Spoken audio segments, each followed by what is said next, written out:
politiques ainsi que de nombreux biens matériels. Les détails avec Yvonne Katinken, Clarence Yongo et Patrice Foucault dans cet élément. De la cendre et des gravats, c'est ce qui reste de la permanence du PURS. Le siège du peuple uni pour la rénovation sociale à Bonabéry est un champ de ruines depuis ce matin. Un incendie a ravagé l'immeuble siège du parti à Douala. Nous avons pratiquement tout perdu. Depuis le bureau du premier secrétaire jusqu'à l'accueil, vous pouvez constater que tout est parti en flammes. On avait des meubles là, il y avait la paperasse du parti, donc tous les archives sont partis en flammes, des ordinateurs, des imprimantes, des appareils, donc des téléviseurs aussi, des climatiseurs, nous en avons perdu aussi. L'épicentre de l'incendie, le voici, le bureau du premier secrétaire. Les flammes ont tout emporté. Serge Espoir Matomba dénonce un acte criminel. Je suis triste de constater encore et surtout que cet incendie n'est pas accidentel. Cet incendie est criminel. Les premiers éléments que nous avons depuis notre arrivée, avec l'intervention des sapeurs-pompiers, nous démontrent que l'incendie est criminel. Mais que s'est-il réellement passé? Cette voisine témoigne. Aux environs de 3 h du matin, on a constaté qu'il y avait la fumée partout. Alors j'ai eu juste le temps de me lever, réveiller les enfants, les porter et nous sommes descendus. Et pendant que je descendais, j'ai aperçu, comment est-ce qu'on appelle, la patrouille qui passait, je les ai interpellés. Alors ce sont eux qui appellent les sapeurs. Les sapeurs-pompiers ont heureusement stoppé les flammes, même si l'on ne dénombre aucune perte en vie humaine. Les dégâts matériels sont importants. Des unités centrales contenant des données importantes du PURS auraient été emportées. Selon les responsables du parti, une situation tout de même douloureuse pour ce jeune parti politique dont le premier secrétaire avait déjà déclaré sa candidature à la présidentielle en 2018. Rendons-nous à présent du côté de Fumban où la commune lutte contre la désertification. Plusieurs jeunes ont été formés, des arbres ont été plantés. L'action vise à lutter contre les effets de la sécheresse, à lutter contre le changement climatique et surtout à favoriser le développement durable. Carole Yemelon, Njoya Nourdi nous en disent plus. Des forêts communautaires créées pour lutter contre la désertification dans le département du Noun. Ce matin, sur le terrain, un technicien montre à cette quarantaine de formateurs communautaires ce qui arrive si un plan d'arbre n'est pas entretenu. C'est très nu. Et le soleil tape directement. Vous voyez que on vient de mettre là. La quantité d'eau descend tout doucement. Hein, au fur et à mesure que le temps passe. Et la pente va se dessécher. Le projet est porté par la commune de Fumban et bénéficie du soutien de l'Agence nationale d'appui pour le développement des forêts, l'ANAFOR. Nous avions un objectif de mettre en place 50 hectares dans toute la commune. Mais par rapport à ceci, nous avions pensé qu'il fallait d'abord garantir ce qui avait été déjà comme acquis. Comme nous avions déjà d'autres les bandes qui étaient déjà faites ici, il y avait un petit aménagement, il fallait maintenant qu'on mette à contribution ce site. Sur ce site, 5000 arbres ont été plantés, mais surtout, les communautés riveraines ont été impliquées dans le projet. On a donc lancé un appel à tous les jeunes qui peuvent travailler, qui ont le moyen de travailler, la force.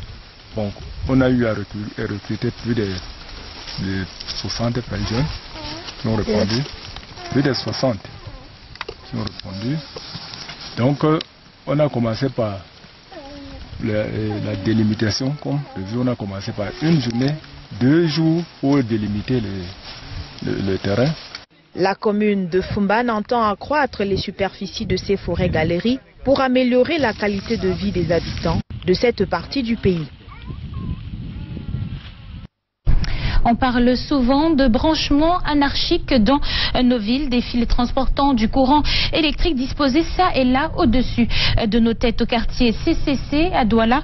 Une de ces connexions à risque justement a coûté la vie à un jeune homme de 20 ans. Les faits se sont produits hier matin et nous nous sommes rendus au domicile du défunt pour avoir des détails sur ce qui s'est passé. Mireille Flormanet, Donald Chunga. Pas le privilège de passer les fêtes de fin d'année auprès de sa famille. Le jeune garçon est décédé hier des suites d'électrocution au quartier CCC à Douala. Rendu au domicile de ses parents ce matin, ils sont encore sous le choc et n'en reviennent pas. Subitement, on vient toquer à la maison en me disant que voilà ton petit frère qui est allé en route, que le courant l'a frappé.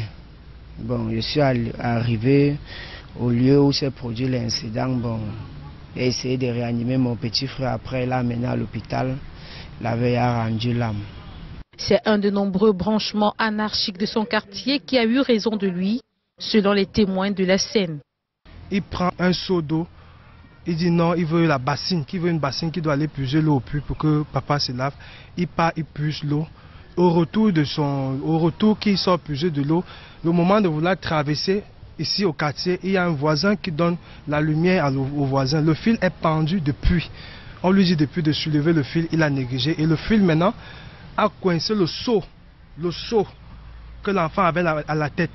L'enfant essaie de prendre la main pour vouloir enlever ce qui lui est bloqué de passer, que c'était déjà un fil, les fils à deux fils, des fils de lumière à deux fils, c'est ça, à deux fils, que le soleil avait déjà séché. Et c'est comme ça que l'enfant touche. C'est comme ça que l'enfant touche directement le fil, il veut enlever le fil pour traverser. C'est comme ça qu'il est électrocuté.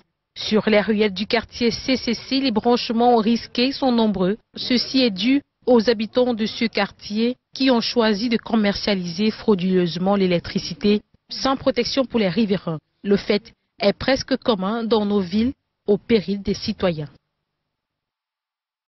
La communauté internationale a célébré hier la journée des personnes handicapées. Il est question à travers cette journée de réaffirmer certains principes de base. Justement, les manifestations organisées à cette occasion nous invitent à changer le regard que nous portons sur ces personnes qui jusqu'ici disent que leurs droits ne sont pas respectés.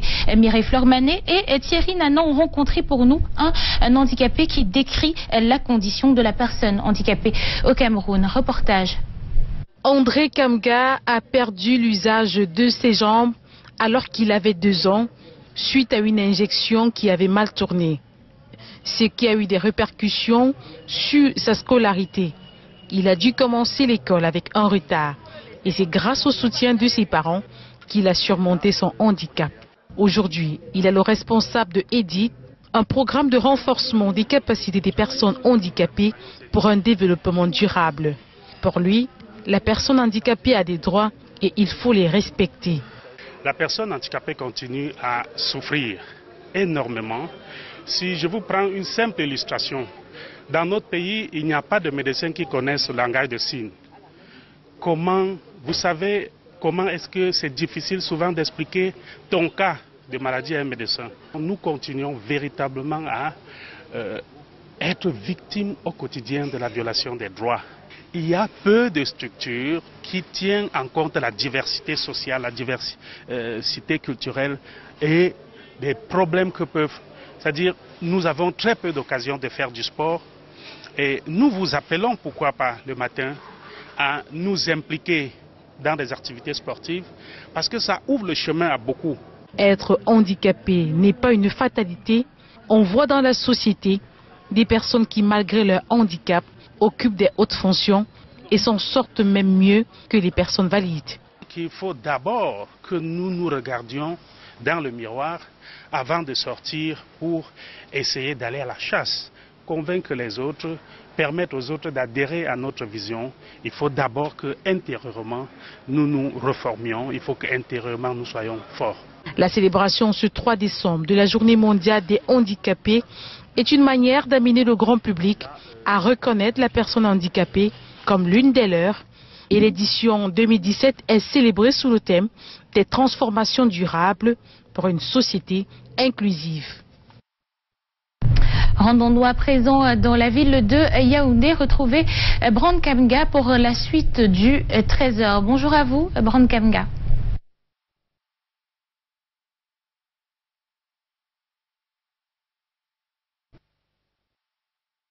Catherine Moukouri, mesdames, messieurs, bonjour. De l'économie pour ouvrir cette seconde partie du Trésor.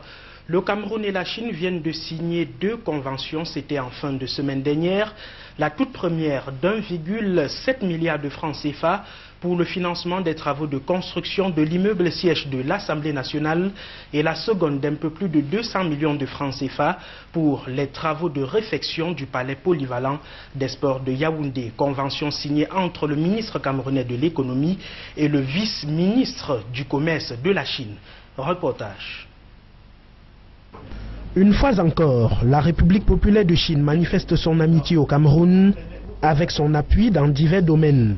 Ce vendredi, le vice-ministre chinois du commerce et le ministre camerounais de l'économie signent une convention de financement de 1,7 milliard de francs CFA. Les modalités concrètes des ressources y relatives feront l'objet des échanges entre les 2 parties. Prioritairement, cette contribution financera entre autres des activités dédiées au projet de construction du nouvel immeuble siège de l'Assemblée nationale. Il y a l'aide à la construction de l'immeuble siège de l'Assemblée nationale. La présence du ministre des Sports et de l'Éducation physique Pierre Ismaël Bidongpat est significative avec un apport de 622 millions pour les travaux de réfection du palais polyvalent des sports de Yaoundé. L'apport technique et la maintenance seront assurés par la Chine. Le consensus dégagé à l'issue de cette réunion de travail, c'est que nos 2 parties vont déployer une coopération étroite afin de promouvoir les projets en cours d'exécution, d'être accomplis dans de bonnes conditions et d'être opérationnels dans les meilleurs délais. De bonnes nouvelles qui renforcent davantage la coopération sino-camerounaise. Yu Jianyua achève sa visite ce samedi après 3 jours fructueux passés en terre camerounaise. Nous allons à l'École nationale d'administration et de magistrature ENAM où la session 2017 des épreuves orales vient de s'achever. L'école vient de faire sa mue pour accueillir très prochainement les 605 nouveaux locataires et la dernière phase des épreuves orales s'est déroulée samedi dernier. C'était en présence de Arnaud Ngefak et de Dungvondo. Un calme plat sur la cour de l'École nationale d'administration et de magistrature à Yaoundé ce vendredi matin, les exercices oraux battant dans les salles. Ce sont les derniers au rôle de rattrapage pour sauver les candidats absents à la session normale. Chaque année, nous avons toujours organisé un jury pour les retardataires ou les candidats admissibles qui auraient été empêchés pour cas de force majeure. Près d'une dizaine de candidats au banc de cette catégorie, le jury 1 à 1 les reçoit pour le traditionnel entretien du genre. À chaque candidat, son ouf de fin d'épreuve et de journée. Bon, ça a été une journée au début un peu stressante, mais à la fin, j'ai fini par comprendre. La journée s'est très bien déroulée. Le jury était très accueillant. Nous avons longuement discuté et puis rien à signaler. Ultime étape pour la session 2017 de l'ensemble des concours d'entrée à l'ENAM. L'équipe technique au four et au moulin depuis des mois tire la bonne impression au finish. C'est avec beaucoup de satisfaction que nous constatons la fin de l'organisation des concours pour l'année 2017. Nous avons fonctionné avec pratiquement 65 jurys et tout s'est passé dans l'ordre, la discipline et dans le calme. Le préalable est donc bien mené pour l'année académique bientôt sur les starting blocks. 605 nouveaux élèves attendus en première année. En détail, les concours classiques fourniront 405 places. 80 élèves seront dans la section common law, 65 auditeurs de justice congolais, déjà au Cameroun, attendent le démarrage des cours. Ajouté à 55 élèves étrangers, ressortissants de la zone CEMAC, que l'ENAM aura la lourde responsabilité de former. Toute sereine, l'ENAM se fait encore plus belle pour accueillir ces nouveaux locataires. Clôture reloquée, salle de classe rénovée avec du matériel haute définition, la touche Android des lieux. Arnaud Defac, vous le savez déjà, depuis plus d'1 an, le Cameroun fait face à la crise anglophone et depuis un peu plus de 3 ans, Boko Haram trouble la tranquillité des populations dans la région de l'extrême nord Cameroun. Face à toutes ces situations qui ne sont guère réduisantes pour notre pays, l'Église catholique romaine a opté pour une campagne d'évangélisation afin de supplier le Très-Haut pour le retour de la stabilité dans les régions anglophones du pays et dans la région de l'extrême nord. Une campagne d'évangélisation suivie pour nous par Karen Meza Tchatchoya et André Marindia. Ils implorent le Seigneur par l'intercession de sa mère la Vierge Marie afin qu'il accorde à notre pays la paix, l'unité et la stabilité. Ces fidèles chrétiens catholiques de l'église romaine ont opté pour une campagne d'évangélisation avec les saints sacrements dans la ville de Yaoundé. Vous savez, tout ce que nous traversons en ce moment, c'est très difficile. Même dans nos propres familles, dans nos cœurs, nous n'avons plus de paix. Dans nos familles, il n'y a plus de paix. Dans notre pays, n'en parlons plus. Nous tous, nous savons ce qui se passe du nord, dans la zone anglophone. Et tout cela ne peut pas nous laisser indifférents. C'est pour ça que nous avons eu l'intuition de faire cette campagne d'évangélisation pour que nous supplions le Seigneur par sa mère Marie afin que la paix et la sérénité, l'unité reviennent dans notre pays. Cette marche pour la paix vient mettre un terme à plusieurs activités organisées par ces hommes et femmes qui entendent continuer à prier après cette campagne. Nous avons ressenti la présence de l'Esprit Saint dans notre milieu. Il est bien vrai qu'il agit à tout moment et après cette campagne, ça va toujours continuer. Et nous avons fait ça pour que les autres, à partir de nous, prennent l'exemple pour continuer à prier pour que le Cameroun ait de la paix. Mais nous croyons qu'il y a la sérénité et la paix qui sont sur le chemin au bout de cette campagne d'évangélisation. Une prière de plus pour exhorter les uns et les autres à cultiver le vivre ensemble. Or, à présent, l'association des clubs de football amateurs a tenu ce week-end son assemblée générale à l'issue de laquelle le nouveau bureau a été élu et le président s'appelle Patrice Mbala Ongolo. Des résolutions ont également été prises quant à la situation des footballeurs au Cameroun ainsi que sur les prochaines échéances électorales à la Fédération camerounaise de football. Alain Ghislain Kanga et Constant Kamga pour le compte rendu. L'association des clubs de football amateurs du Cameroun a son nouveau bureau exécutif. Lors de son assemblée générale, tenue ce week-end dans une salle VIP comble du palais polyvalent des sports de Yaoundé, Henri Mbala Ongolo a été une nouvelle fois élu président de la CEFAC. Félix Mbiga et Aruna sont respectivement premier vice-président et secrétaire général. Au cours de cette assemblée, des stratégies ont été peaufinées pour les prochaines échéances électorales à la Fédération camerounaise de football. Comme vous le savez, nous avons également beaucoup d'attentes par rapport à ce que pourra être le collège électoral. Parce que comme vous le savez, c'est celui-ci qui a été à l'origine de toutes les querelles qu'on a eues lors du dernier processus. Un mandat a été donné au bureau exécutif de constituer un cabinet d'avocats afin d'engager des poursuites judiciaires à l'encontre de tous ceux qui ont violé les textes et règlements de la FECAFOOT. La situation des footballeurs était également à l'ordre du jour. La CEFAC s'engage à mettre sur pied une structure en charge des questions liées à l'assurance des joueurs, ainsi qu'une cellule de suivi des procédures et autres revendications ayant trait aux indemnités de formation et de transfert des joueurs entre les clubs locaux et internationaux. L'association des clubs amateurs de football qui a d'ailleurs donc engagé des poursuites judiciaires contre l'ancien bureau exécutif de la Fédération camerounaise de football ainsi que la Ligue professionnelle de football du Cameroun pour distraction de plus de 6 milliards de francs CFA. Vous aurez l'enquête au journal de 19h50. Le 13 se poursuit avec vous et Catherine Moukouri. Bonne journée. Merci à vous. Kamga, le trésor se poursuit. On parle de culture pour poursuivre justement ce journal avec la grande messe de l'eau qui a clôturé hier dimanche la célébration du Ngondo édition 2017. Reportage.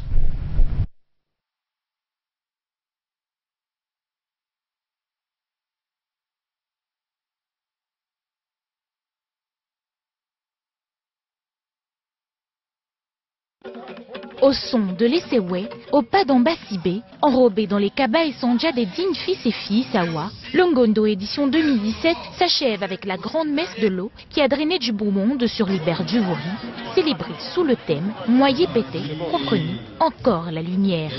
La lumière qui avait été envoyée au peuple a retenti, d'où cette forte mobilisation. Je crois que c'est encore un enseignement pour ce Ngondo. Après des semaines de célébrations et caravanes, ode à une culture désormais nationale, le grand final de ce dimanche a vu la participation des grandes autorités gouvernementales, dont Laurent Esso, ministre de la Justice, représentant du chef de l'État, entre autres hôtes de marque, chefs traditionnels venus du Gabon, du Bénin, du Togo et du Nigeria, qui ont pu participer aux articulations de la grande cérémonie, comme la finale de Bessoa, lutte traditionnelle, avec la victoire du poulain du canton Bélé-Bélé à Bonabéry sur le poids lourd du canton Akwa. Tout le monde savait qu'en venant lutter ce combat était perdant d'office parce que j'ai moins de kilos que lui, déjà c'est un judoka. Et moi ça m'a gavainé beaucoup plus parce que je savais que tout le monde était contre moi, déjà c'est ça qui m'a donné la haine par rapport à ce combat. Donc il a fallu que je me méfie beaucoup pour pouvoir arriver à ce niveau. La reine de beauté du Ngondo 2017 connue depuis ce samedi, Mbondi et Songo Rose, digne fille d'Eido qui a apporté de la lumière à son canton. L'émotion elle est très grande, elle est forte dans la mesure où elle me permet de partager cette joie avec tout le peuple Sawa, particulièrement le peuple de Deido, qui depuis quelques années n'a pas ressenti cette effervescence et cet amour-là. Les eaux ont donné pour victorieuse la pirogue des Bonangang à Akwa, mais elles ont surtout livré le message porté dans le vase sacré, issu de l'immersion solennelle, clé de cette grande messe, qui est les Moutam, soit demain le bonheur.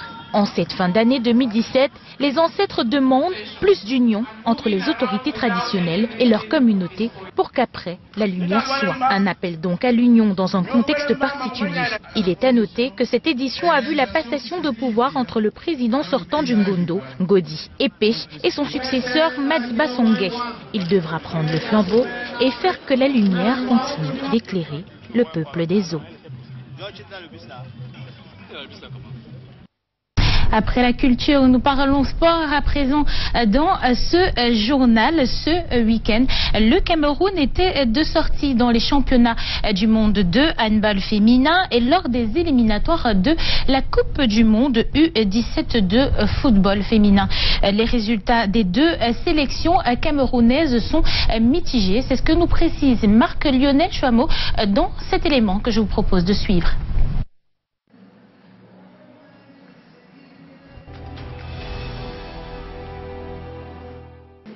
Les Lions du handball sont en grande difficulté depuis vendredi dernier et l'ouverture des 23e championnats du monde de handball féminin en Allemagne. Hier, à l'occasion de la deuxième journée, elles se sont inclinées devant la Serbie, 21 buts contre 34. En première période déjà, les pouliches du coach Jean-Marie Zambo étaient déjà menées 20 buts à 9 par les Serbes. Une deuxième défaite en deux sorties dans le groupe D, basé à Leipzig. En match d'ouverture vendredi dernier, les Lions du hand s'étaient déjà inclinés 15 contre 28 devant les Allemandes.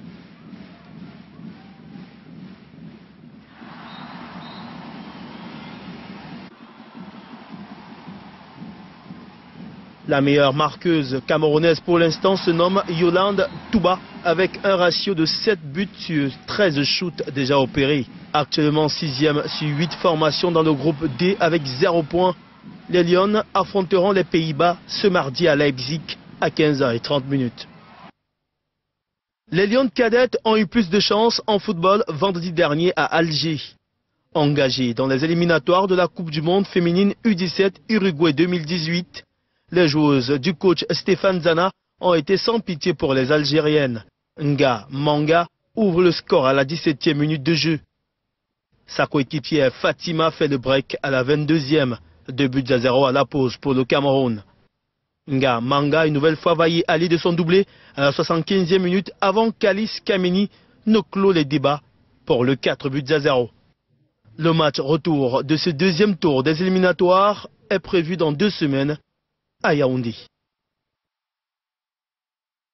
Mesdames, Messieurs, c'est ici que s'achève cette édition du 13h. Merci à vous de l'avoir suivi. Ne manquez pas les autres rendez-vous de l'information sur Canal 2 International. Rendez-vous demain à même heure. Bonne journée à vous.